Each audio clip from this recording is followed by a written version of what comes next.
जय हिंद दोस्तों। आपने वो कहावत तो सुनी होगी, चुल्लू भर पानी में डूब मरना।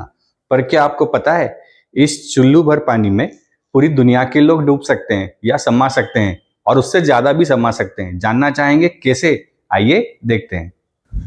तो क्लास 11th में एक कॉन्सेप्ट होता है जिससे कहा जाता है मोल कॉन्सेप्ट, जो हमें अमाउंट ऑफ सब्सटेंस या अमाउंट ऑफ मैटर के बारे में बताता है।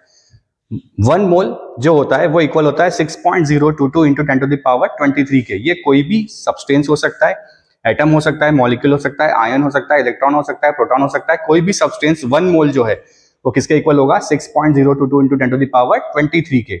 जैसा कि 1 डजन होता है। मोल निकाला कैसे जाता है? Given mass upon molar mass.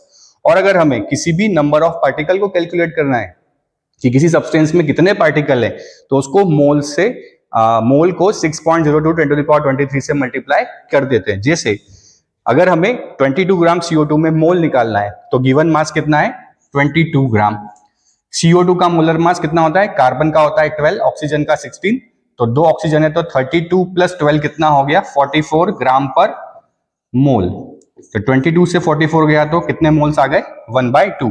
अब अगर हमें यहाँ पे नंबर ऑफ मॉलिक्यूल्स निकालना है तो इस मोल्स को 6.022 10 टू द पावर 23 से मल्टीप्लाई करते तो टोटल नंबर ऑफ मॉलिक्यूल्स हमें कैलकुलेट हो जाएंगे। सिमिलरली अगर हमें 9 ग्राम वाटर में नंबर ऑफ मॉलिक्यूल्स निकालना है तो हम पहले मोल निकाल लेते हैं। गिवन मास है 9, वाटर का मोलर मास होता है 18 ग्राम पर मोल।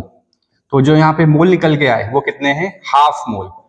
नंबर ऑफ मॉलिक्यूल निकालने के लिए क्या कर दें? इस पूरे को नंबर ऑफ मोल से मल्टीप्लाई कर दें तो वो क्या हो गया? उसके अंदर उतने नंबर ऑफ मॉलिक्यूल्स हो गए।